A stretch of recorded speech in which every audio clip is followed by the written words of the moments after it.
This is Performance Time, the show about the human side of performance engineering. I'm Stephen Townsend. Welcome back. Last time we talked about stress and anxiety in performance engineering. And I talked about some of the reasons why performance engineering as a job can be particularly stressful. But today I want to talk about what can we do about it. Now, for a lot of reasons, I don't feel qualified to answer that question because I still deal with the stress of work every single day. In fact, I've just come through one of the most difficult times in my working life. In December last year, I noticed that it came pretty suddenly, a spot in my vision on one of my eyes. It was like someone had shone a torch in my eye, like a little baby torch, near the center of my eye, in my vision. And I left it thinking it might go away. I wasn't sure initially if it was a migraine or what it was. But after a month, I went to an optometrist and they scanned my retina and they saw that there was fluid behind my retina. And the optometrist explained this is a stress-induced condition. It's going to take 3 or 4 months to heal. And if you don't get on top of your stress, it's going to get worse or not go away. And I worried that it would potentially permanently impair my vision because seeing is such an important part of my working life and my personal life as well. I mean, I can't afford for anything to go wrong. So that was a huge wake-up call for me. I knew I needed to do something drastic in my work and my life. And one of the things I did was I went to counseling to get some techniques that I could use to better handle situations. And I learned quite a lot of interesting things about myself and tactics that I could use. And I'm sure this doesn't relate to everyone. Different people experience stress in different ways. But for me, a big part of it is the way that I motivate myself as a person.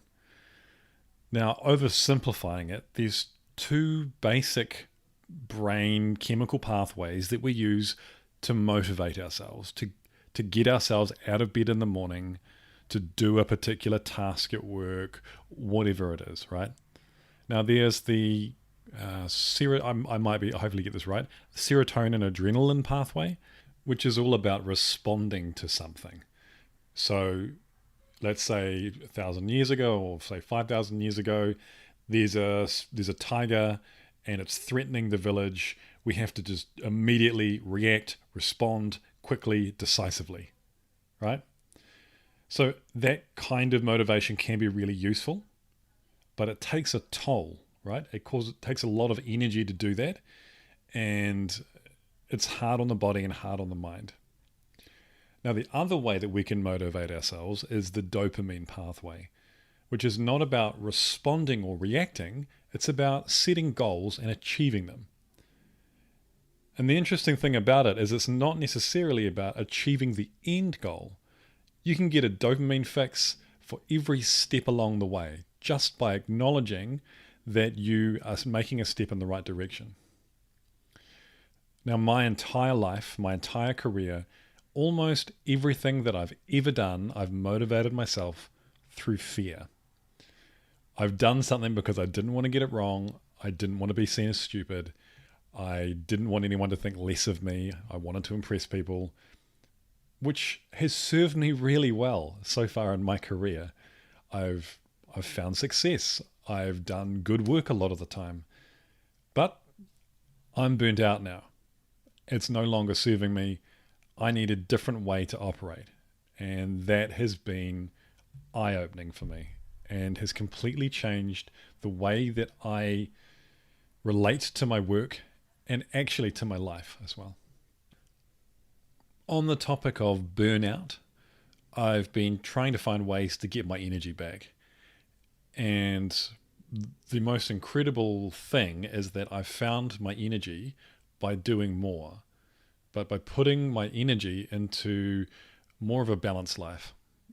So I think before I spent most of my energy at work and the remainder on my family, but not even the good family times, but more just the domestic side, cooking, cleaning, doing dishes, doing homework with the kids, important stuff. But there's more to life than that, right? And so the three areas that I wasn't putting any time into were my friends, my hobbies, and myself. And just in the last few weeks, by booking in time for each of those things, has revitalized my energy levels. So I'm actually doing more than I was before, but because I'm putting energy into all the parts of me that I need to put energy in, I'm getting more back from it. So if the first lesson that I've learned for myself is that the way that I motivate myself impacts my energy levels, because you can't keep up that adrenaline based, fear based motivation. It's going to burn you out. And the second lesson is make sure that you invest time into the other parts of your life outside of work. Otherwise, work is going to become this very taxing, exhausting thing. On the last episode, I talked about context switching and how stressful that can be. It's not even that you're doing more work, you're probably doing less work, achieving less, because it's less efficient to switch between lots of different tasks. But it's the mental burden of holding all those balls in the air. It's absolutely exhausting.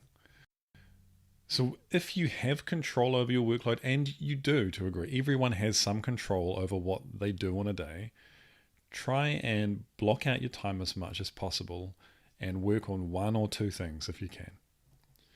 I mean, if you have nothing but half an hour tasks to do, then I understand you've got to do a lot of different things. But just focusing on one thing at a time and removing distractions during that period can improve your stress. Now, I understand that that's not always possible. One of the things about performance engineering is how much unplanned work we get. We're in the middle of what we plan to do, and then there's an urgent message from another team. We've got a performance issue. We need some urgent testing. We need you to investigate something. I understand that's part of the territory. So that's another thing, is making sure that when you're blocking out your time, I don't know, if you work in sprints, for example, that you leave enough time for that unplanned work. Maybe in a delivery team, you could say, I don't know, let's just say for simplicity that one story point is 1 day of effort. You probably don't want any one person to have more than 8 points. But you might find that in your performance engineering role or team, that each person can only take 4 points on, because they need the rest of that time to respond to all these unplanned bits of work that appear all the time. Another thing which, to me, brings out stress and anxiety is urgency. Urgency, in its very nature, brings about an adrenaline rush, panic, and unfortunately, we cannot avoid urgent requests, urgent things which pop up and we have to deal with. But one of the things that I've done my whole career is I always have tried to answer questions in the moment.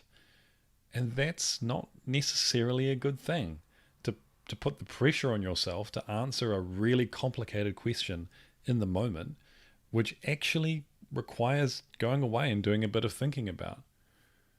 Just the simple phrase of saying, this is really complicated, can I go away and think about this for a while and come back with an answer, is incredibly powerful.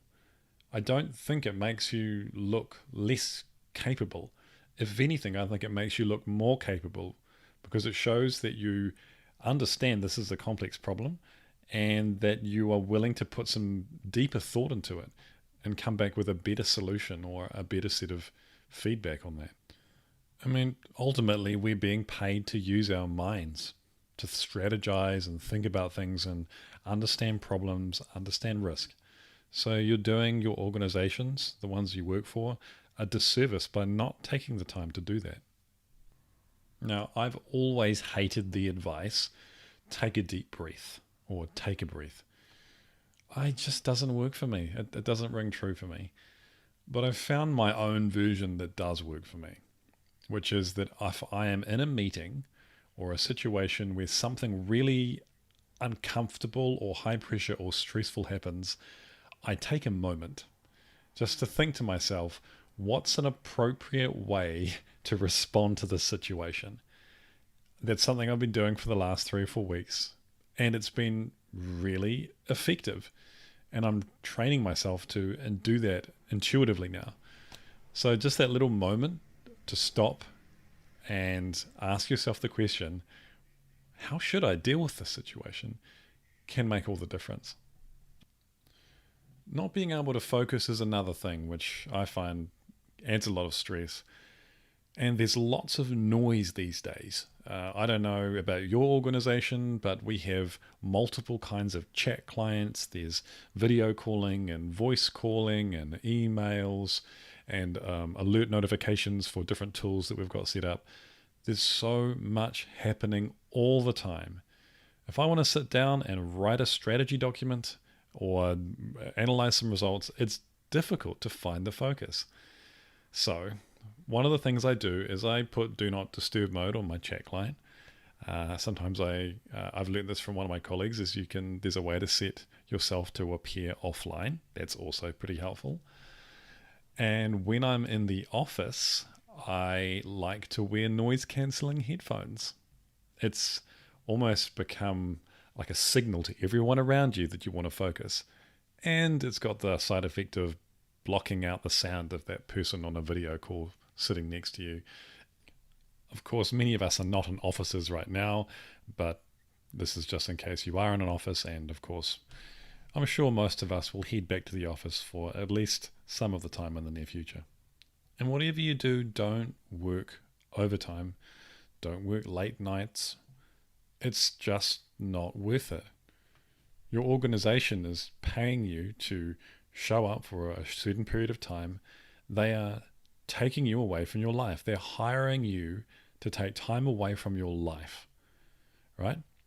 So to invest more than is required into that is doing your own life, your own family, your own friends, your own hobbies a disservice. And ultimately, you're going to do the work a disservice because your life isn't balanced.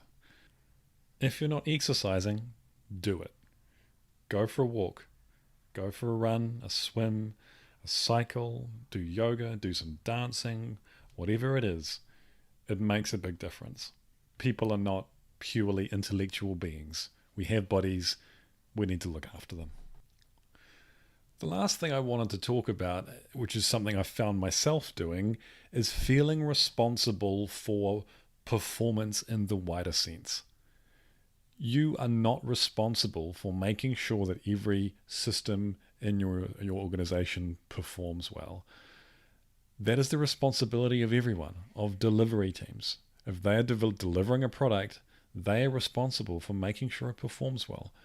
Your job is to be part of that process, to advise, to assist, to support, to find issues whenever you can.